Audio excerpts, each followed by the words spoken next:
The Coup is the third episode of the third season of The Office.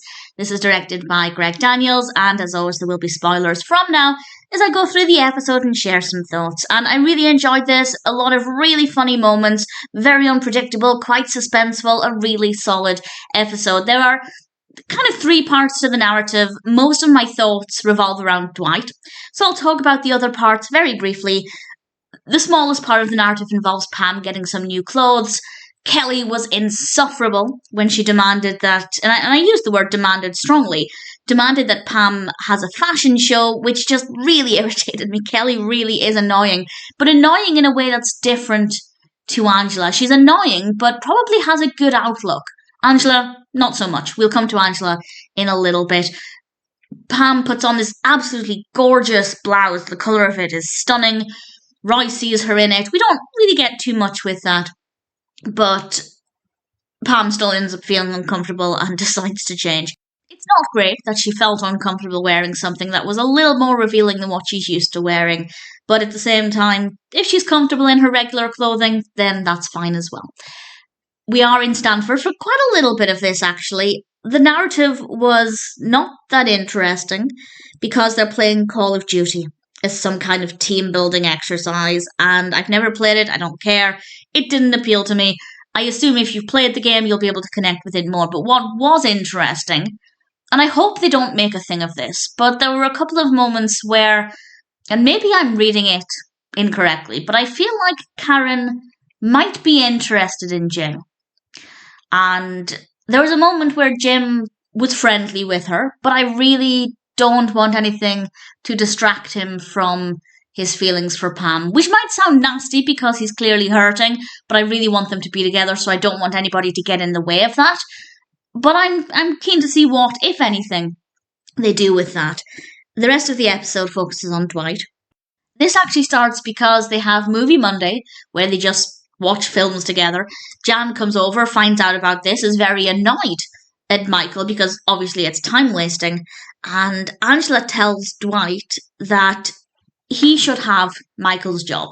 And it's no secret, Dwight wants to climb up the ladder, and he decides to take Angela's words and do something with them. He tells Michael he's going to the dentist to get a crown, and he actually meets with Jan instead. And Jan, I think, did the right thing. She told Michael everything that Dwight said. Dwight basically said, I can run this better than Michael can. And Jan told Michael, but I also don't agree with what she said. She told Michael not necessarily, or not exclusively, because it wasn't fair that Michael was basically being backstabbed, but she basically told him to get his employees in check. And that basically says that somebody can't go to corporate or somebody higher up the ladder if they have a problem with the way their manager is running things. And that's not great. You should be able to go up to somebody higher if you have a problem with the way the manager is organising things. Yes, Dwight would have worded it differently if he wanted it to be less about what he could give and more about what Michael should be doing. But it did kind of suggest that Jan's not willing to accept anybody criticising Michael, and that Michael needs to just stop his employees from causing problems. So on the one hand, I agree with what Jan did. On the other, I kind of don't. But Michael, instead of confronting Dwight, decides to, I guess, almost see how far he can take this. And I love how this played out. He told Dwight that Jan had phoned him and that he was being demoted, so that means Dwight would have to step into his position. And Michael said he wasn't too sure if Dwight would do this because he's always been loyal to him, but he thinks he should do it. And of course, Dwight doesn't need to be told twice. So Michael announces to everybody that he is being replaced by Dwight. And Phyllis responds, "You're kidding." I absolutely loved her response to that. And then Pam tells the camera, I have this little vacuum cleaner that's broken. If Dwight doesn't work out, maybe that could be manager. Definitely, well, Phyllis then tells the camera, maybe I'll quit. Definitely nobody's happy with this, and I don't blame them at all. Dwight is then talking with Angela, and Angela thought that she could run things with Dwight. And Dwight tells her not to be naive, but then tells her that she could be in charge of the women.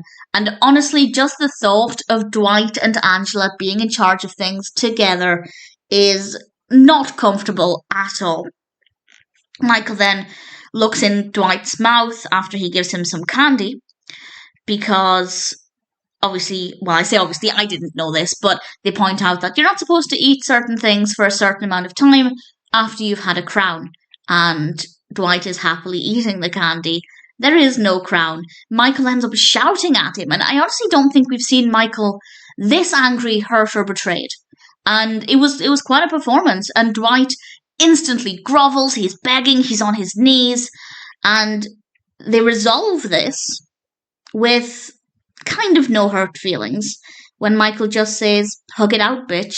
And they do, they hug, and then they watch a film together, and we end this narrative with Dwight standing on a table, or a chair, I think it was a table, with a sign saying "liar" around his neck.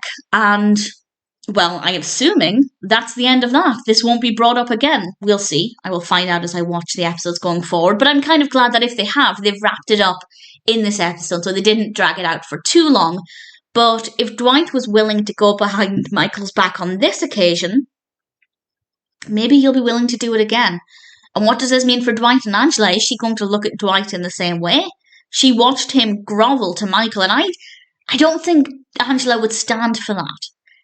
But we'll see. I really hate Angela as a character, but I'm really fascinated by what they may or may not do with her character in regards to her relationship with Dwight. Looking forward to finding out.